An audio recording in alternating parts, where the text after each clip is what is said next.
Hey guys, welcome to another Boston Guide. Today is going to cover Chaos Pierre, who everyone hates. Don't worry, I used to hate him too. I'm not going to inundate you guys with introductory ramble for this one since everything I said in the beginning of the Chaos Crimson Queen video applies to Pierre.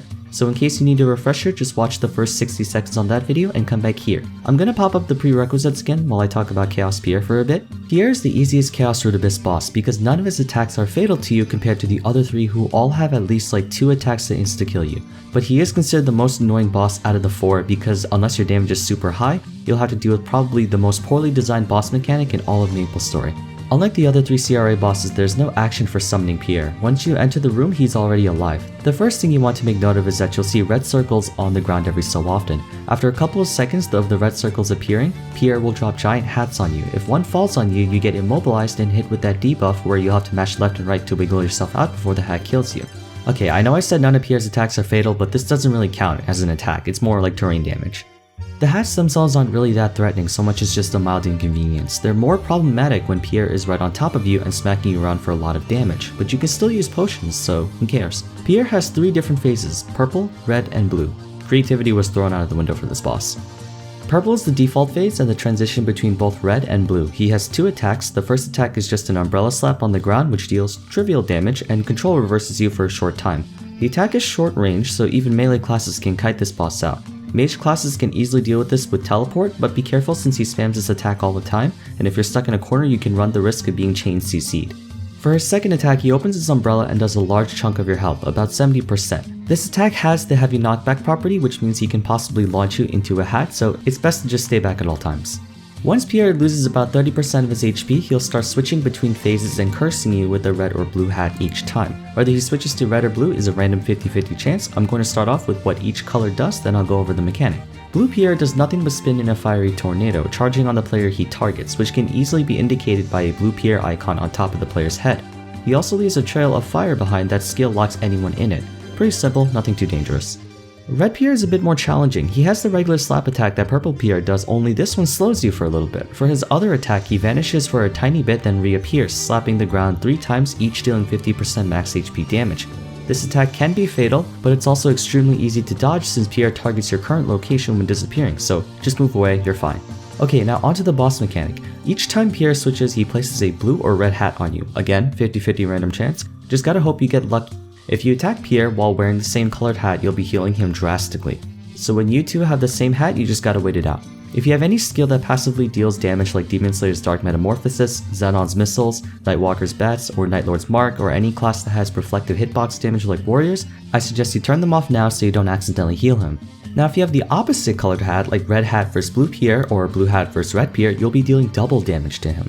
From 70% of his max HP to about 30%, Pierre will periodically switch from red or blue to purple. While he's purple, you can attack him no matter what hat you have. But when he's blue or red, you have to make sure you have the opposite hat to deal damage. This can be kind of cumbersome since it's 100% random, and I've had times where I had the same hat as Pierre 20 times in a row, which was just stupid annoying. There are 2 strategies to taking out Pierre. Due to him doubling your damage, if you have high enough DPS and the right hat to deal damage to him, you can insta-kill him outright. But if you're watching this guide video, chances are you can't do that.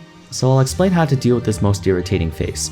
When dropping under 30% HP, he splits into 2 Pierres, meaning there will always be a red and blue Pierre out at the same time. And like before, they switch hats every 30 seconds or so. There are 2 separate health bars you have to keep track of, one Pierre and the other. Both Pierres switch colors but retain their current health, so it's not like if blue Pierre has 25% of his HP but switches to red, and the red switches to blue, the new blue Pierre has 25%. He keeps his current health. You have to micromanage which Pierre has which HP bar, all while keeping track of your own hat. Doing this part solo can be very difficult, as both Pierres will be targeting you but you can only attack one of them at a time. So if you're a mobbing class like Luminous who exclusively has multi-target moves, be very careful you don't heal the other one while damaging the first one. If you have a duo partner and both of you have different hats, which, once again, completely random, you can each attack a different Pierre. But remember, the blue Pierre always targets only one person for the duration of the switch. The mission here is to kill both Pierres within the same switch. Now, there's a problem. You're always going to be healing one of them because you have the wrong hat. Now you see where this is bad design. This boss is impossible to solo without dying at least once, unless you can one-shot the boss before the switch phase. In order to remove the hat on top of you, the only way to do it is to die, so here's what to do. It's best to die right in the middle of the map so the Pierres will be right there when you respawn. Wait until the next switch so you have a solid 30 seconds of time. Then after they switch, wait for a wave of hats to drop and for the red Pierre to disappear and reappear. When you respawn, pop any bind skill you might have and all of your DPS skills and try to kill them at the same time. If you fail and only one of them dies, you have to restart the boss fight by healing the other Pierre all the way up to full HP to reset it. So as you can tell, Pierre is really easy but hair pulling if you get unlucky. It's best to try to just build up your damage and your equipment to one-shot him at the very start because the split phase is just way too tedious. I know I made it look easy, but that's just because I had enough damage. But if you come with a party, 2, 3, 5, or even a full party, it's a lot easier to kill him in one shot. So that is an option if you want to do it, but if you do want to solo it, then you just gotta make sure you have enough DPS to do it, or at least know how to deal with the split phase. Thank you guys so much for watching. If you enjoyed and if the video was helpful, don't forget to leave a like, comment if you have any questions about this boss.